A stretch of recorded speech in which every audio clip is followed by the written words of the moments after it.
네, 롯의 최후를 보라 이런 제목으로 오늘은 창세기 19장 30절에서 38절 말씀 함께 묵상해 보겠습니다. 오늘 방금 읽은 이 본문의 이야기는 차마 입에 담기도 부끄러운 아버지와 딸들이 동침하는 이야기입니다. 참 본문에 보면 소돔과 고모라에 대한 하나님의 심판을 참 천사들의 강권함으로 하나님의 은혜로 살아남은 롯과 그의 두 딸이 근친 상간하는 이야기가 나옵니다. 그래서 이 딸들이 아버지와 잠을 자서 이렇게 얻은 자손의 이름이 모압과 벤암미라고 불리는 이런 모압과 암몬 자손의 그런 기원이 어떻게 시작되었는지를 보여주는 본문입니다. 어떻게 이 성경은 거룩한 책이잖아요. 성경에 이런 일이 나올 수 있을까 싶을 정도의 참 부끄러운 사건이라 할 수 있겠습니다. 왜 성경은 이렇게 부끄럽고 수치스러운 사건을 이런 기록으로, 그것도 중요한 창세기 기록으로 남긴 것인가, 그런 생각도 해봅니다. 이렇게 부끄럽고 수치스러운 사건으로서 사건을 기록으로 남김으로써 하나님께서 우리에게 주시려고 하시는 교훈은 무엇인가? 이 근친상간에 또 그래서 아버지와 딸들이 이렇게 잠자리를 같이 해서 자녀를 얻는 이 사건을 통해서 이 사건의 기록을 통해서 우리에게 하나님 주시고자 하시는 교훈은 첫째는 죄는 파멸을 향해 간다는 것입니다. 파국을 향해 간다는 것인데, 죄는 우리가 생각해 볼 때 가만히 있을 것 같고, 또 죄는 죄일 뿐인 것 같지만, 죄가 점점 자라서 마침내는 그 죄를 지은 대상이 이렇게 파괴가 되도록, 파국을 맞도록 한다 하는 것입니다. 그래서 야고보서 1장 15절은 이렇게 말씀합니다. 욕심이 잉태한 즉 죄를 낳고 죄가 장성한 즉 사망을 낳느니라 이렇게 되어 있습니다. 여기에 보면 욕심이 잉태하여서 죄를 낳는다. 탐욕, 지나친 욕망, 더 갖고자 하는 마음 이런 것들이 죄를 불러오고 그 죄가 가만히 있는 것이 아니라 장성한다고 점점 자라간다고 이렇게 말씀합니다. 그래서 그 죄가 자라서 사망에 이르게 된다 하고 말씀합니다. 죄는 한 번, 두 번 이렇게 죄를 짓는 데서 그치지 않습니다. 죄는 점점 이렇게 자라갑니다. 한 번, 두 번 지으면서 죄가 점점 더 커져가고 깊어져 간다는 말씀인데요.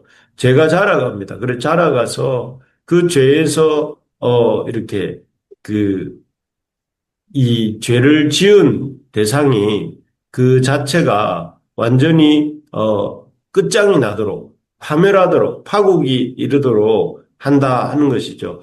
오늘 본문에 나오는 롯의 모습이 그런데요. 원래 롯은 우리가 아는 것처럼 그 아브라함과 같이 살았죠. 같이 살다가 그 양떼가 많다는 이유로 요단 동편을 이렇게 바라보고 저 선택을 하게 됩니다. 그리고 이 요단 동편이라는 거 우리가 그 성경 창세기를 보면서 계속 살폈지만 하나님의 그 임재를 벗어난 곳이라는 의미로 성경은 이 요단 동편을 많이 얘기합니다. 그래서 범죄한 아담과 하와가 요단 동편으로 나아갔고 또 가인이 요단 동편으로 갔던 것을 우리가 보는데요.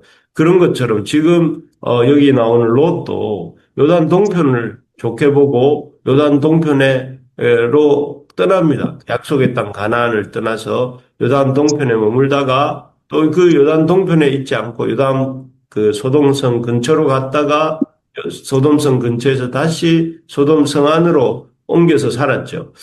이렇게 요단 동편에서 가나안에서 요단 동편으로 또 요단 동편에서 이렇게 그 이 소돔 근처로 소돔 그리고 또 소돔 안으로 이렇게 옮겨가는 것은 어찌 보면 이 그 롯의 그 잘못된 선택과 내리막길을 보여주는 것이고 그 내리막길의 결과로 인해서 결국 이제 롯의 어떤 파국이 어떻게 임하는가를 보여주는 것인데요. 처음 믿음의 공동체를 떠나는 것에부터 시작해서 그 천사들에 대한 소돔 사람들의 성폭행을 막으려다가 자기 딸들을 폭도들에게 내어주겠다고 하죠. 이런 일은 사실 우리 딸을 그 어떤 손님을 성폭행에서 막기 위해서 내어준다고 하는 일은 우리가 상상할 수도 없는 일이고 또 그렇게 된 것은 롯이 그렇게 된 것은 소돔성에 오래 살다가 보니까 이 롯이 소돔성의 죄에 대한 민감성이 상당히 무뎌져 있기 때문에 이런 일을 했던 것 같습니다. 그러다가 소돔 심판의 날 이후에는 그 딸들이 더 이상 남편감을 구할 수 없다는 생각을 하면서 감히 그 아버지에게 술을 먹여 취하게 한 후에 아버지와 동침하여서 자손을 얻고자 하는 상태에 이르게 됩니다. 그래서 실제로 롯은 자신이 뭘 하는지도 모르고 딸들과 동침하였고, 그래서 모압과 암몬이라는 참, 참 인정하기 힘든 그런 자손을 얻기까지 합니다. 그래서 근친상간이 이루어졌고, 이 일 후에 아마 롯은 술이 깨고 난 이후에 딸들이 자신에게 한 일로 인해서 거의 부끄러움과 수치로 이렇게 무너졌을 것입니다. 어쨌든 지금까지 길게 말씀드렸지만 우리는 여기서 믿음의 땅을 떠난 데서부터 시작된 롯의 죄가 점점 자라서 롯과 소금 기둥이 된 롯의 아내와 또 롯의 그 아버지와 동침하여 자손을 얻은 그 딸에 이르기까지 점점 확장되고 자라가고 있는 것을 볼 수가 있습니다. 한 사람에게서 한 가족에게로 그 가족의 그 대를 이어서 이렇게 죄가 커져가는 것을 보게 됩니다. 그렇기 때문에 우리가 작은 죄라고 해서 그냥 모른 채 하거나 이렇게 덮어두어서는 안 됩니다. 그 죄는 그 죄를 깨닫는 순간 회개하고 돌이키지 않으면 죄가 욕심이 죄를 낳고 죄가 장성하는 과정이 있습니다. 죄가 장성하여서 마침내 사망에 이르게 되는 과정이 있다는 것이죠. 어느 시점에선가 돌이켜야 그 하나님이 죄를 깨닫게 해주실 때 돌이켜야 그런 이 죄의 악순환에 우리가 이 말려들지 않게 되고 끊어낼 수 있다 하는 것입니다. 그러므로 우리가 참 하나님 앞에서 죄를 두려운 것으로 알아야 되겠습니다. 이 죄라는 것이 결코 작은 죄라는 게 없습니다. 작은 죄라 할지라도 그 작은 죄는 자라고 또 마침내 큰 죄에 이르고 결국은 파멸에 이르게 하기 때문에 그렇습니다. 그래서 우리 하나님이 말씀을 통해서 우리의 잘못된 생각이나 잘못된 삶의 태도나 아주 잘못된 것들에 대해서 깨닫게 해주실 때에 마음을 굳게 해서 그 출애굽 바로의 이 애굽의 바로처럼 하지 말고 하나님 말씀을 들을 때에 그 말씀을 통해 우리의 죄가 깨달아질 때에 회개해야 됩니다. 회개하고 돌이켜야 됩니다. 돌이키고 주님께 나와서 주님의 용서를 구하고 새롭게 출발하는 우리 부르심의 가족들이 되시기를 바랍니다. 그래서 아멘. 죄를 깨달을 때가 그때가 회개할 때입니다. 죄를 이렇게 하나님이 알게 하셨을 때가 돌이킬 때입니다. 그래서 죄를 깨달았을 때 다음에 회개하지 다음에 하나님 앞에 반성하지 이렇게 생각하면 늦습니다. 그래서 죄를 깨닫게 해주실 때 사람의 말을 통해서든지 하나님의 말씀을 통해서든지 아니면은 우리 스스로의 깨달음에서든지 죄를 깨달았을 때 돌이키고 돌이켜서 주님 앞에 바르게 서려고 하는 우리 모두가 되어야 되겠습니다. 두 번째로 보면 성경이 수치스러움이 가득한 롯과 두 딸의 불미스러운 동침 사건을 이렇게 기록하신 이유는 제가 아버지로부터 3, 4대까지 이르게 한다 하는 것입니다. 만약에 롯이 가나안 땅을 떠나지 않고 아브라함과 함께 머물렀더라면 그의 가족은 믿음 안에서 머물렀을 것입니다. 그래서 그의 가족은 이런 소돔에 이렇게 퍼부어졌던 하나님의 심판을 겪지도 않았을 것이고 어쩌면 롯의 딸들은 참 이 아버지와 동침하려는 생각은 품지도 않았을 것입니다. 그들은 오히려 믿음의 사람들을 만나서 그 딸들은 믿음의 가정을 이루고 믿음의 사람들로 살았을 것입니다. 하지만 롯이 약속의 땅을 떠나 거룩함보다는 제약된 욕망을 따라 요단 동편에서 점점 요단 동편에서 소돔 근처로 소돔 성안으로 그렇게 옮겨가는 삶을 선택하였을 때 쟤는 그런 선택을 한 롯의 삶뿐만 아니라 그의 아내, 그의 딸들의 삶에도 이렇게 좋지 않은 영향을 끼치기 시작했습니다. 그래서 먼저는 롯의 딸들이 이 좁아진 시야가 좁아져서 소돔과 고모라가 전부라고 생각을 해서 온 세상 사람들이 다 죽은 것처럼 생각을 한 것이죠. 사실 뭐 가나안 땅에 아브라함도 있고 여전히 주변에 많은 사람들의 세계가 있음에도 불구하고 그런 것들은 생각하지 못하고 아버지와 동침하는 것으로 이렇게 이 수치스러운 선택을 통해서 후손을 이어가고자 합니다. 그리고 이렇게 롯과 두 딸 사이에 태어난 모압과 암몬 자손들 역시 어떻습니까? 두고 하나님과 하나님의 백성을 대적하는 자들이 됩니다. 그래서 민수기 뒷부분에 가보면 이렇게 가나안 땅에 입성하려는 이스라엘 백성을 발락이라고 하는 왕이 나타나서 그 방해하고 이스라엘을 끊임없이 이 발람이라고 하는 선지자를 통해서 그 저주하는 모습이 나옵니다. 참 계속해서 하나님의 백성을 대적하고 있는 모습이죠. 또 이후에 모압과 암몬이라는 나라는 이스라엘 역사 속에서 하나님의 백성을 대적하는 민족으로 자주 등장합니다. 그래서 이런 것들을 볼 때 죄는 이 죄를 지은 롯 당대뿐만 아니라 롯의 그 후대 딸들과 또 대대손손 그 모압과 암몬이라는 족속에 이어서 계속해서 죄의 영향력이 이어져서 이렇게 그 죄가 역사하는 것을 봅니다. 그러면 우리가 참 이 신앙생활을 할 때에 꼭 기억해야 될 것이 우리가 우리 자신만을 위해서 신앙생활을 하는 것이 아니라 우리 후대 자손들을 대표해서 우리가 신앙생활을 한다 하는 것을 잊지 말아야 됩니다. 내가 나를 위해서뿐만 아니라 당연히 우리 자신을 위해서이죠. 뿐만 아니라 우리 자손들을 위해서라도 우리가 성결한 삶을 살아야 됩니다. 왜냐하면 마치 이것은 눈 위의 발자국처럼 우리의 자손들은 우리의 어떤 발자국을 보면서 우리 뒤를 따라오게 되기 때문입니다. 그래서 우리가 우리 인생뿐만 아니라 우리의 아들, 딸들, 그리고 그 아들, 딸들이 낳을 그런 후손들까지 생각하면서 큰 책임감을 가지고 내가 교회 생활을 하고 신앙 생활을 하고 그렇게 살아야 됩니다. 그럴 때에 우리가 이 롯과 같은 수치와 부끄러움의 조상이 아니라 아브라함과 같은 믿음의 조상이 될 수 있다 하는 것을 기억하면서 우리 부르심의 새벽기도 성도님들은 다른 것보다 내가 내 가족의 대표다 하는 생각을 가지시고 내가 내 가족을 대표해서 하나님을 믿는 것이다 하는 마음에 참 거룩한 책임감을 가지시고 또 이렇게 믿음 안에서 살아가는 우리가 되기를 축복합니다.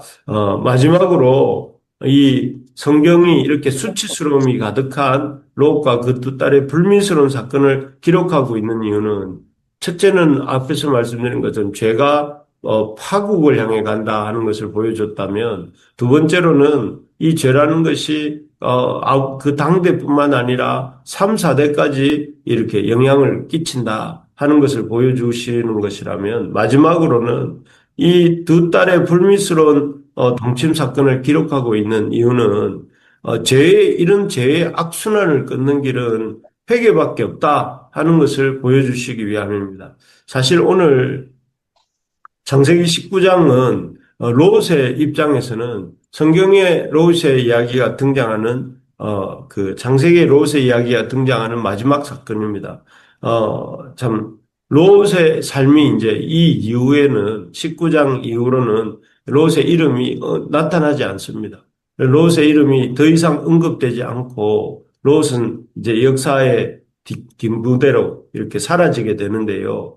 그런데 이 롯의 인생이 어떻게 보면 우리가 다 쭉 살펴보았는데, 롯의 인생에서 찾아볼 수 없는 단어가 하나 있습니다. 그 단어는 바로 회개라는 단어입니다. 회개. 롯이 자신의 삶에 대해서 뉘우치거나 회개했다는 내용이 이 19장이나 20장이나 그 어디에도 나오지 않습니다. 그냥 그가 소알에서부터 나와서 산에 올라가 거주하되 동굴에 거주하였다 하는 이 구절과 두 딸과 동침하여서 암몬과 모압이라는 자손을 얻었다는 이야기에서 끝이 나고 롯은 사라지고 맙니다. 왜 롯은 아브라함에게로 돌아오지 않은 것일까요? 마치 집 나간 탕자가 이 지업 열매를 먹다가 아버지와 하늘에 내가 죄를 얻었다 하면서 집으로 돌아온 것처럼 돌아오면 더 좋지 않았을까요?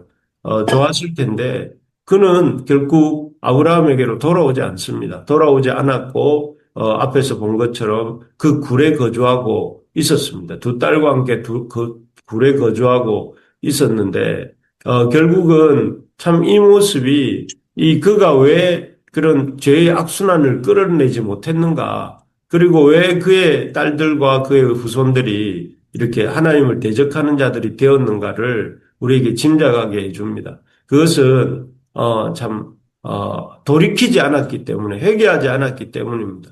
성경에 보면 잘못된 길로 갔다가 돌이켜 회복된 이야기들이 아주 많습니다. 우리가 잘 아는 조금 전에도 말씀드린 탕자가 그렇습니다. 탕자가 아버지의 분깃을 가지고 허랑방탕 살다가 돼지 먹는 지업 열매를 먹는 비참한 지경에 이르렀을 때에 하늘과 아버지께 죄를 얻었다고 고백하면서 아버지 집으로 돌아오지 않습니까? 돌아올 때에 하나님이 그에게 좋은 옷과 좋은 신발과 가락지와 좋은 음식으로 대접하고 다시 시작할 수 있도록 이 기회를 주셨습니다. 그것이 바로 회개가 주는 축복이죠. 돌이킬 때에 하나님의 은혜를 우리가 다시 경험하게 되는 것입니다. 또 우리가 잘 아는 인물 중에 다윗 역시 바세바를 범하고 유부녀였던 바세바를 범하고 또 그 남편인 우리아까지 죽인 후 그렇게 악한 행위를 한 후에도 양심이 마비되어서 아무 부담 없이 지내다가 하나님이 나단 선지자를 통해서 그 잘못을 깨닫게 해주실 때 죄를 깨닫죠. 내가 하나 죄를 지었구나 하는 것을 깊이 깨달으면서 회개하고 침상인 속도로 웁니다. 그럴 때 하나님께서 그를 회복시켜 주셨고 그가 참 하나님 앞에 참 믿음의 사람으로 서 있을 수 있도록 축복해 주셨습니다. 우리가 죄를 짓지 않는 것이 중요합니다. 죄를 짓지 않고 거룩한 삶을 살고자 애쓰는 것이 너무나 중요합니다. 이왕이면 소돔성 안에 안 들어가는 것이 중요합니다. 약속의 땅에 남는 것이 중요합니다. 하지만 죄를 지었을 때 우리가 죄를 안 짓고 살아야지 생각을 했지만 죄를 지을 때가 있습니다. 그럴 때 그 죄로부터 돌이키고 회개하는 것이 더욱 중요합니다. 그래서 우리가 하나님이 앞에서도 말씀드렸지만 죄에 대해서 깨닫게 해주실 때 하나님의 사람을 통해서 환경을 통해서 성경을 읽는 중에 우리에게 죄를 깨닫게 하셨을 때에 우리가 그 죄로부터 돌이키고 회개하는 것이 중요합니다. 그것이야말로 죄의 나쁜 악순환을 이렇게 끊어내는 길이 되는 것입니다. 말씀을 뵙겠습니다. 오늘 롯의 최후를 우리가 살펴보았습니다. 롯이 최후는 참 이 수치와 부끄러움이었는데요. 수치와 부끄러움의 이유는 이 죄라는 것이 죄에 대해서 우리가 죄의 속성에 대해서 보게 해주시는데 죄는 점점 자란다는 것이고 그래서 파국을 향해 간다는 것이고 또 죄라는 것은